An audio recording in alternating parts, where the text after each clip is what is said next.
They are not the true Hebrews. So when the Hebrews say that, well, the original Hebrews was black, well, yeah, of course they was, because their whole region was black at some point. But understand that when you say they black, now you know the history of how they became Hebrews. So when you're talking about the Jews coming in and spreading Judaism, a lot of these people was black in the beginning. In the beginning, they was black people. They was Africans. They was the descendants of the ancient Egyptians spreading Judaism. So when they was coming into Africa, which is why people say, well, you got the Igbo or the Ibu tribes in Africa who are Hebrews. Well, yeah, because you had black people coming and spreading that whole doctrine inside Africa. But this was way after the conquest, way after indoctrination. We ain't talking about BCE. We talking about AD. So you can't say that these people are ancient. You know, they're from the original tribes or from the original Hebrews, because there's no such thing. These people didn't even start out becoming a people until the Greeks took over Egypt and made up the whole doctrine. And this is what history is showing us. So this is why these Hebrews tell you that, oh no, the black Hebrews in Israel, they left Israel and went into Africa. They don't want to mention this whole conquest of the Arabs. They don't want to bring up the whole Arab conquest. They want to make it like they escaped the Arabs and escaped the Arab slave trade and somehow made it into West Africa, when that's bullcrap. They want to avoid it because it don't make no sense, because the Bible don't mention it. The Bible don't talk about it, so they try to avoid it altogether and say that, well, they left Israel, they went into Africa, got into West Africa, and they want you to believe they somehow never intermarried or never mingled with the people, the Africans in West Africa, and that somehow once the slave trade came along, the transatlantic slave trade, that these Africans in West Africa was somehow able to point out these black Hebrews and say, well, he's a Hebrew, she's a Hebrew, they Hebrews, take them, we'll sell them to you. It don't make no sense for these people to be in Africa for hundreds of years and never intermarry, interbreed with the people in Africa. That's bullcrap. Now understand, we don't have pictures, actual pictures of the original slaves. We don't have pictures of these original slaves before they came to America. But you will have to believe, if you're going to believe these Hebrew Israelites, you will have to believe, one, that every single black Hebrew that was in Israel was able to escape the sub-Saharan slave trade, the whole Islamic slave trade for over 800 years. You would have to believe that. You would have to believe that they all was able to dodge slavery for 800 years by the Arabs and made it into Africa safely until somehow the people in Africa was able to point them out. I mean, look at the slaves from back then. Look at them. I mean, look at those slaves from back then and then look at the people in Africa. It's very hard for you to tell that these people are not Africans. So tell me, how the hell these other Africans going to point to these people right here and say, you a Hebrew, you a Hebrew, you a Hebrew, take them.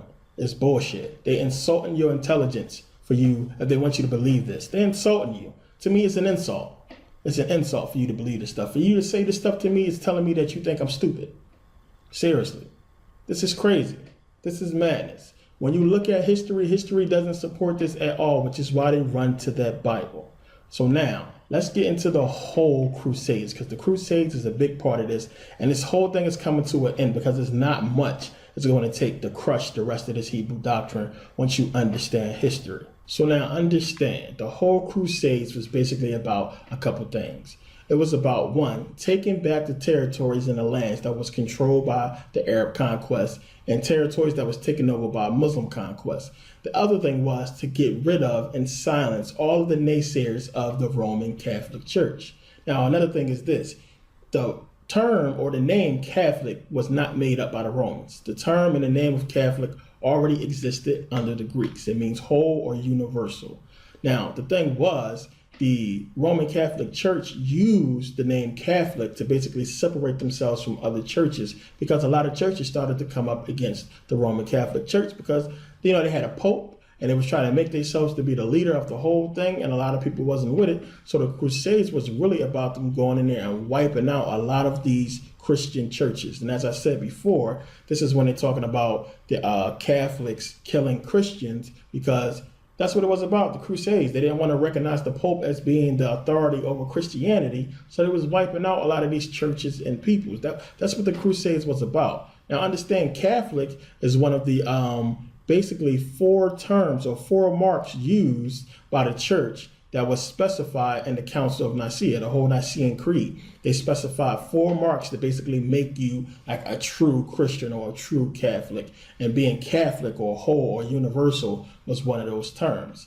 But the main thing was for them to go back and take over those lands. So now, this is where the whole thing with the English comes into place, because during the Crusades, they conquered into a lot of Europe and they started taking over a lot of these territories. So understand, even though England had a king and everything, a lot of these kings and these monarchies answered to the Pope. They answered to Rome for a long time. So understand, when the Crusades happened, a lot of people separated themselves from Roman Catholicism. A lot of people did not like Rome. They didn't like what they was doing because, of course, the word was spreading around that the Crusaders was coming and destroying a whole bunch of churches because these people would not agree with Rome. So the Great Schism happened in the 11th century during the Crusades.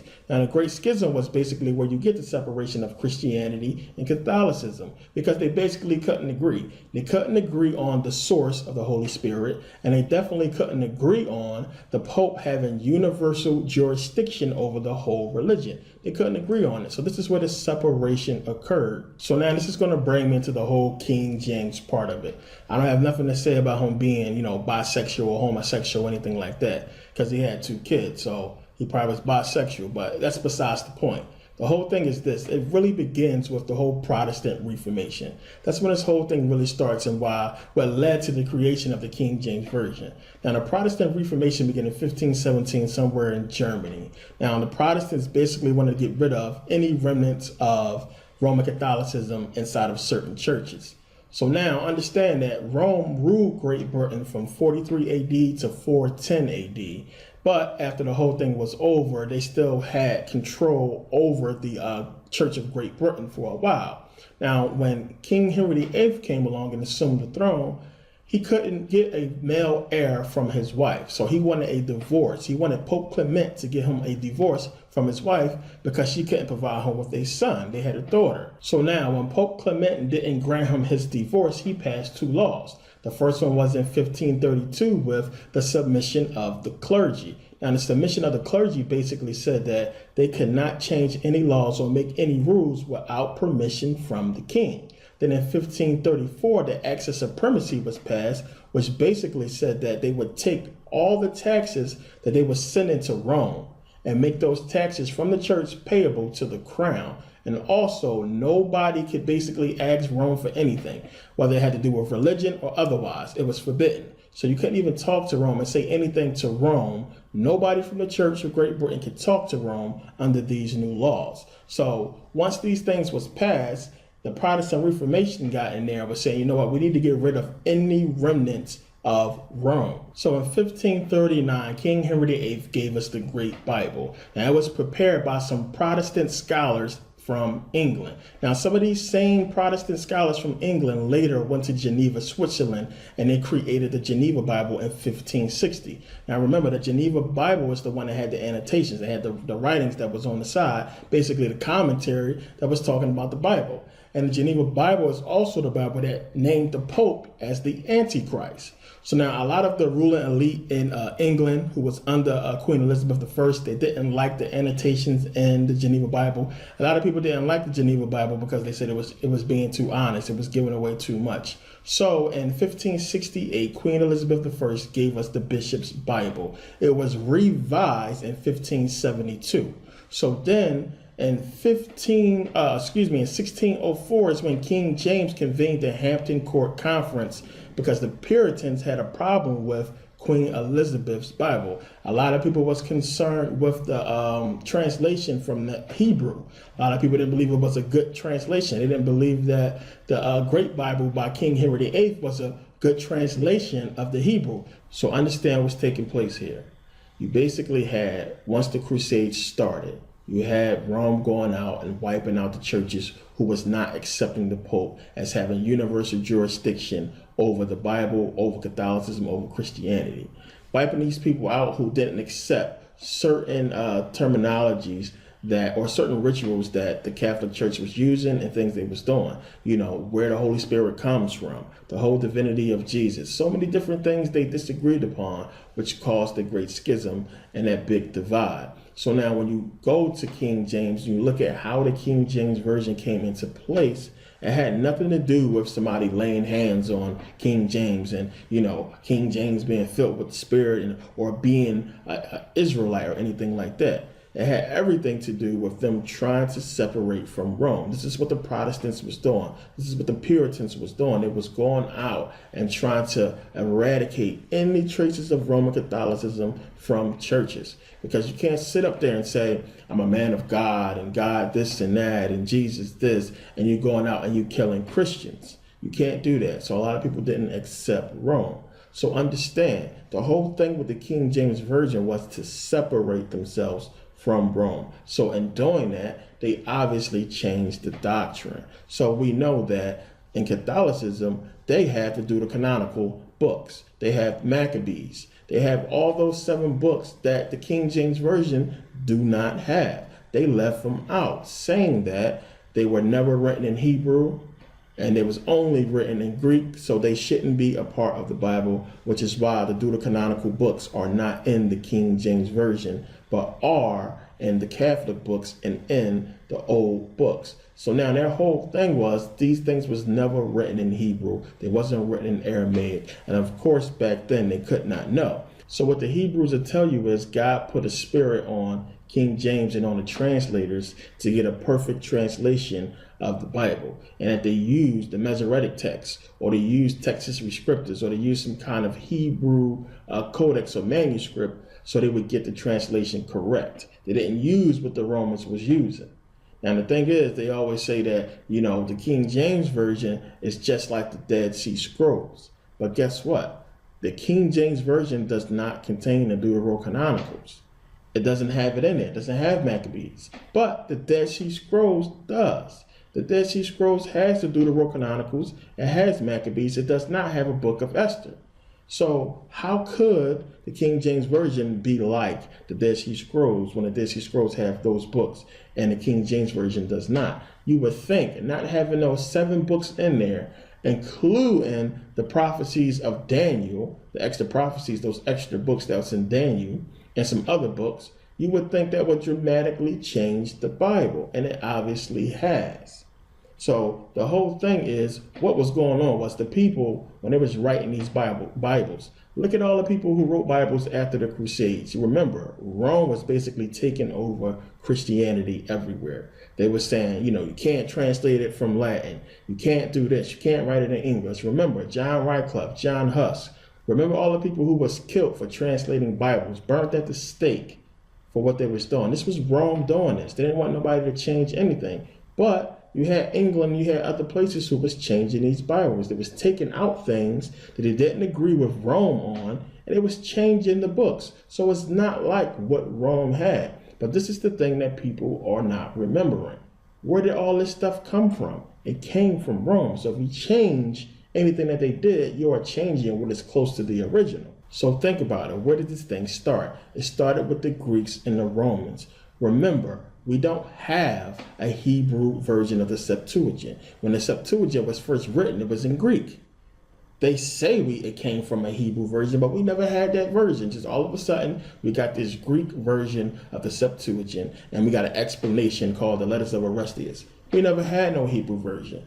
Now, for over 300 years, the Jews agreed with this Greek version because they spoke Greek. It wasn't until hundreds of years later that somebody decided to translate it into Hebrew when the New Testament came out, and they didn't want to deal with that New Testament in Greek.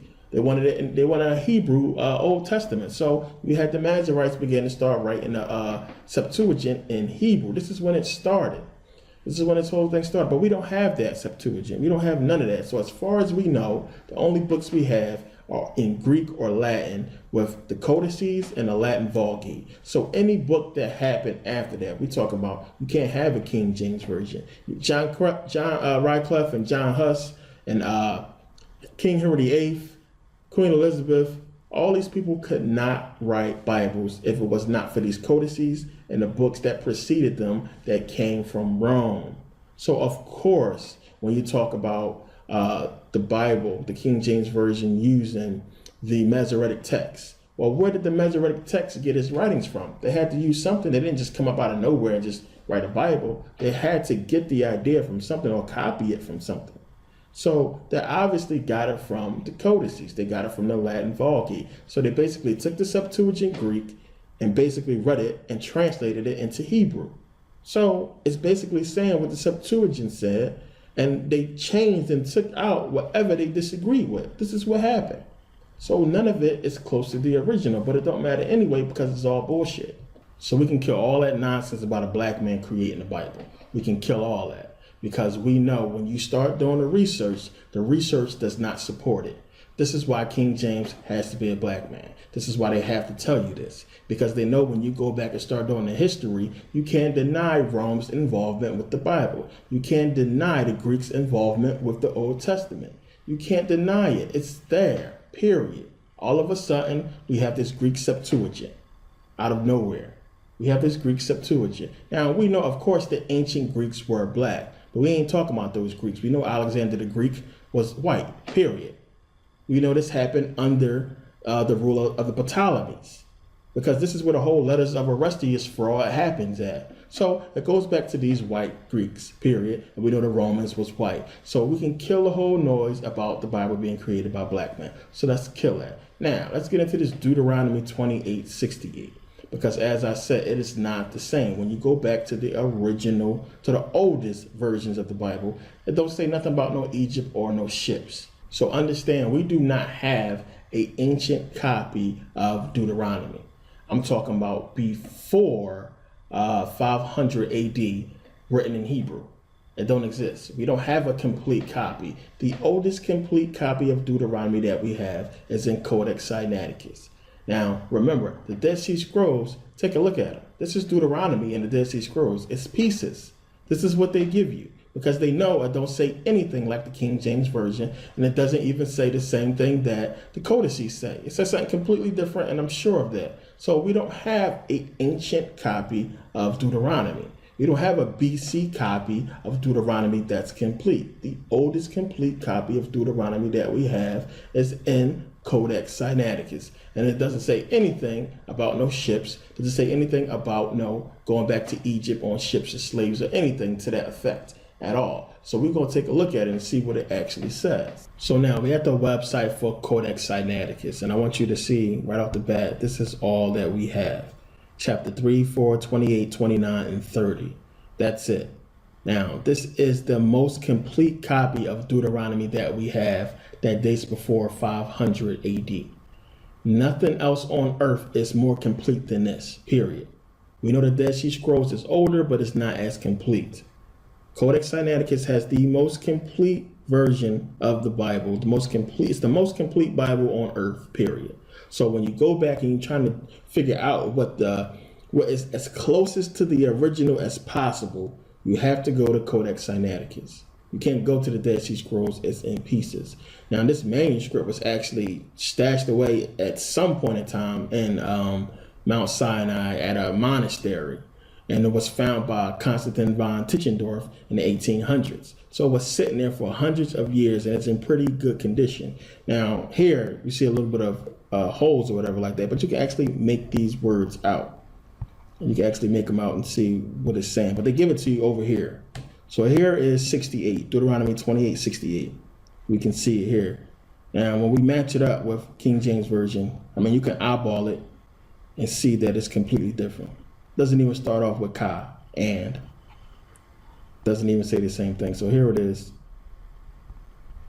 This is what it's saying in Sinaiticus. Completely different. Nothing about Egypt, nothing about ship or slavery or anything like that. So understand that we know, as I showed you in my last video, the scribes made mistakes. So if you try to copy and paste and do like a Google Translate, if a letter is off, you're not going to get the correct translation. You got to know or show it to somebody who actually knows, who can read Greek. And I mean, one of the things that you do is when you start reading manuscripts is you can kind of tell a difference that if a scribe was trying to say like that and spelled it than, And you can just like read it and say that, well, maybe he meant that. I know he didn't mean than. And it's just little, errors like that. So if somebody trying to say the and they spell it THO or THA, I know they probably meant THE. So when you read these manuscripts, it's saying here, definite place, there presents an enemy unto your child, and child run away and not be the inquiree. And that's basically what it's saying. Something about children. Doesn't say anything about no ships, doesn't say anything about Egypt. Definite place, there presents an enemy unto your child, and child run away and not be the inquiree. That's what it's saying. So when people read this thing, when they read the King James Version and they look at it, they are thinking that it says the exact same thing here in Codex Sinaiticus, or in the Septuagint, or in the original Bible, and it doesn't. It's not the same. They changed it, obviously.